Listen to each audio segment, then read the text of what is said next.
So I want to get into a broader conversation about masculinity and femininity, but I also want to establish this one point, which is that I think the man should be the emotional anchor, not only for himself, but also for the woman. When I say emotional anchor, I mean somebody who's stable, somebody who's grounded, somebody who's predictable in his principles and consistent. A man should be kind, he should be compassionate, and he should be understanding not only of himself intrapersonally, but also interpersonally. He should develop a deeper cognitive comprehension of the way women in general operate on average and the way his woman on an individual basis operates, because men and women are different, but they're very much the same in a lot of ways, that a lot of women are different from each other, but they're also very, very similar in a lot of ways. Human beings, we're all fundamentally different, but we still do have certain behavioral characteristics and certain baseline tendencies that lead us to acting a certain way. And, I think it's very important for you to have compassion and understanding towards a woman, but at the same time, simultaneously maintaining strict boundaries. If you're watching this on Instagram, I will be posting the full content on my YouTube, or if you're watching this on Facebook, so it's going to be Twangola on YouTube. Now, if you're on YouTube, then don't worry about all this. Now, here's what I'll say. Being somebody who has strict boundaries and somebody who's compassionate, these things aren't contradictory. Compassion without boundaries is just you're abandoning yourself. And you can understand somebody without allowing them to disrespect you. You can love somebody without surrendering your dignity to them.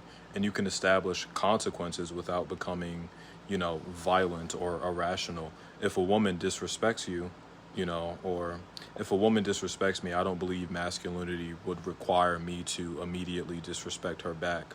Now, there are alternatives. I can walk away, I can be patient, I can remain stoic, I can look at her and respectfully tell her, don't do that. And maybe emotions can be elevated in that particular moment. So you have to think about that. And instead of escalating the situation into some completely unnecessary exchange of hostility, something that you probably won't be able to bounce from, you have to allow your emotions to cool off. Have I crashed out in the past? Absolutely. It's taken so much for me to get to this stoic place that I am now mentally. I've made countless mistakes with a variety of people, and those are things that I have to atone for. Those are things that I have to accept as a man and grow from. And, moving forward, whenever you're having any type of relationship with anybody, and you guys can take away from this, if you're dating somebody, if you have a friend, if you're talking to, a coworker, you should always maintain who you are. Now, on the basis of a relationship, establish a strict boundary. If you're a man watching this, establish a strict boundary with your woman. And same thing if you're a woman watching this. Tell the other partner what you won't tolerate. And if they repeatedly overstep that boundary, then internally you have to create a tally of what you're willing to tolerate before you eventually leave. Because eventually, respecting your peace and dignity, it's going to require you to stop participating in environments that continually violate them. And that's an important distinction, because stoicism doesn't mean infinite and endless tolerance. Patience doesn't mean being weak and allowing yourself to become a doormat. And compassion doesn't mean becoming somebody's psychological punching bag. Sometimes the most disciplined response available to you is simply leaving. And, I can speak about this personally because I've been mean to many people. There have been many instances in my life where I've matched energy. There have been instances where I've created toxic energy myself, like where I've initiated toxic energy. There have been times where someone gave me disrespect and I thought the appropriate response was to give them disrespect back. Somebody raises their voice, I raise mine. Somebody gives me negative energy, I make sure they receive the same energy multiplied back towards them. This is just the mindset that I grew up in. And my fundamental convictions right now at this point in my life have led me down a different path. I have a different conclusion. And I, just like you, if you're a man watching this, I need to be a man. You need to be a man. And we need to be men always moving forward. No excuses. And we could talk about certain things that led us to making certain mistakes that were not masculine. But at the end of the day, the future is all you have. Even the present is not something you have, because I could say right now, but when I just said that, that was 2 seconds ago. So the future is always, in front of you. The past is always going to get further and further away from you. So if you're a man and you're only disciplined when circumstances are comfortable, then that's not really being disciplined, because anybody can demonstrate composure when no one's challenging you. It's really the events and actions that happen in your life that, serve as a possible turning point in a negative way, or they serve in a turning point in a positive way, and they actually help reinforce your facilitative need to be stoic. It reminds you of why stoicism is important. And stoicism, I think, is an extremely important conception of masculinity, because stoicism isn't telling you that you have to tolerate disrespect. It's telling you that you should possess enough sovereignty over yourself to decide how you respond to disrespect. And sometimes that response can be a conversation, sometimes it can be a boundary, sometimes it can be silence, sometimes it can be distance, and sometimes it's permanently removing yourself from the situation. But none of these things require you as a man to be emotionally chaotic. I think the masculine man should be kind of losing my voice. I'm talking all day. I think the man should be capable of becoming an emotional anchor, precisely because he's developed this internal stability. And if the woman he loves is experiencing anxiety, anger, sadness, frustration, fear, hormonal fluctuations, or simply having a terrible day, his immediate instinct shouldn't be to, absorb her emotional state and reproduce it. If she's anxious and he's matching energy, now he's just anxious. He's mirroring. He's replicating and duplicating emotions that are coming from a woman. At the end of the day, which is a womanly emotion by virtue and by definition of coming from a woman. It is therefore a womanly emotion. Same thing with a man. Any emotion is a human emotion, yes, but it's differently expressed amongst the sexes, and you can see real world outcomes with that. Anger, for example, men occupy the highest levels of expression in response to their anger. Most of the violent crimes are committed by men. Most of the suicides, if we're talking about sadness, are committed by men. Most of the thrill-seeking and dopamine-rewarding activities are usually pursued by men. So the emotional output is expressed differently between the sexes, right? But this will typically be like in the case of like a non-neurotypical man. A neurotypical man will typically have more control over his emotions, and he'll tend to be a little bit more emotionally flat, and there'll be less like activity on a day-to-day basis, and they don't really move really up and down on the bell curve, if you will. But a woman, she'll naturally kind of go through those fluctuations on a day-to-day basis, but it's not reaching the extreme outliers for a non-neurotypical man. And I think all of this is important to talk about because, a man has to have a philosophy, because we understand that without philosophy, men just become creatures, and we see real world consequences of that.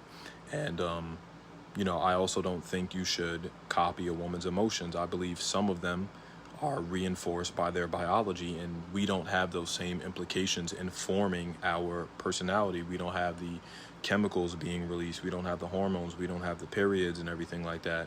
So I believe a man cannot be void of philosophy. I don't think it's correct. And I personally think emotional regulation is the responsibility of a man. And this brings me into my next point. There's something culturally fascinating happening right now between men and women. And before anybody becomes defensive, I want to make an extremely important distinction. When I use the words masculine and feminine, I'm not saying every man behaves one way and every woman behaves another way. I'm talking about behavioral archetypes. I'm talking about clusters of characteristics that human societies have historically, I'm losing my voice, have historically associated more strongly with masculinity or femininity.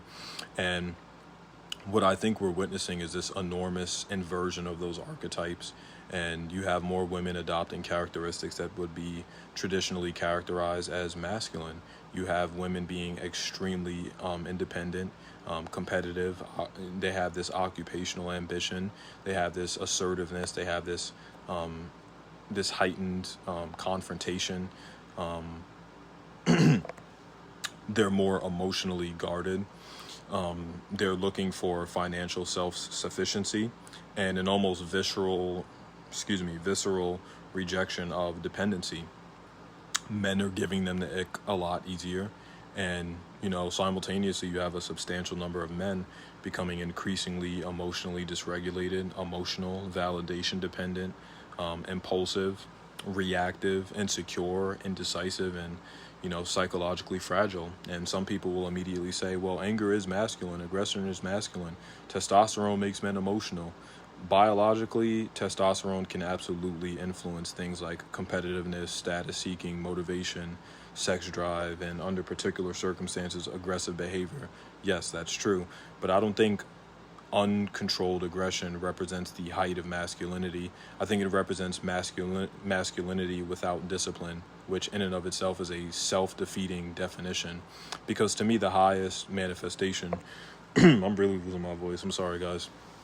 Might have to make this shorter than I thought. But the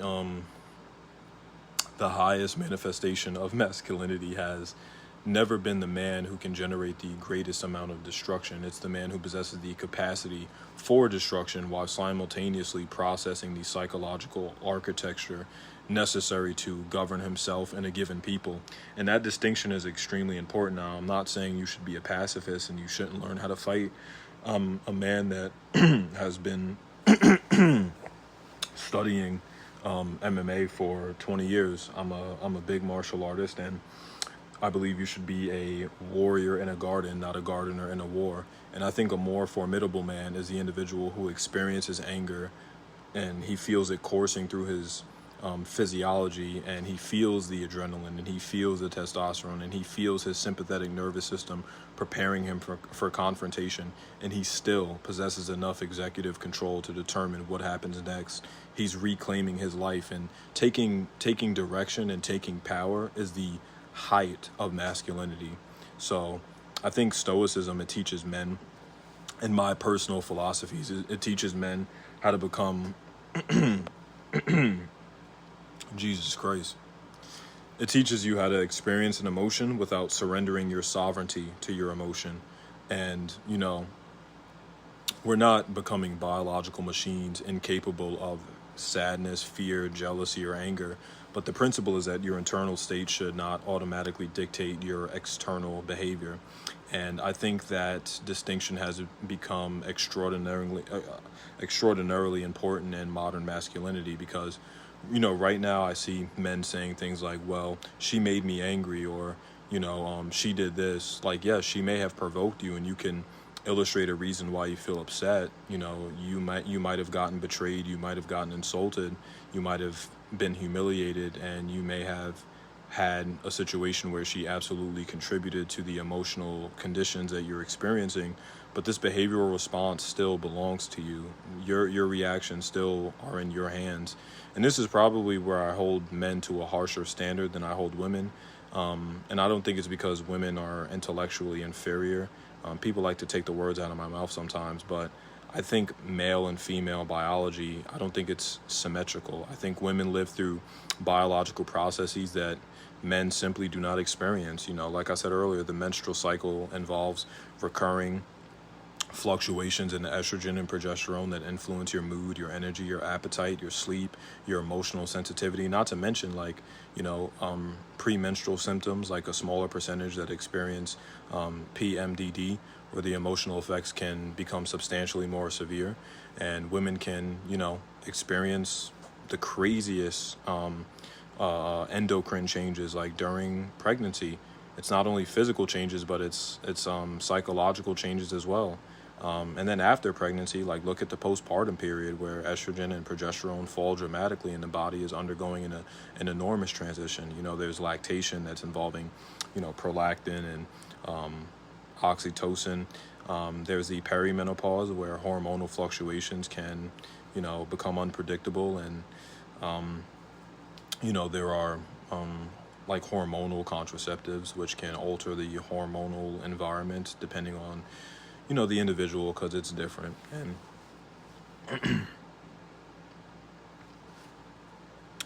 and I would say I think everybody's getting the point. I think I can start wrapping it up soon because I don't want to be too verbose and then not have a voice tomorrow.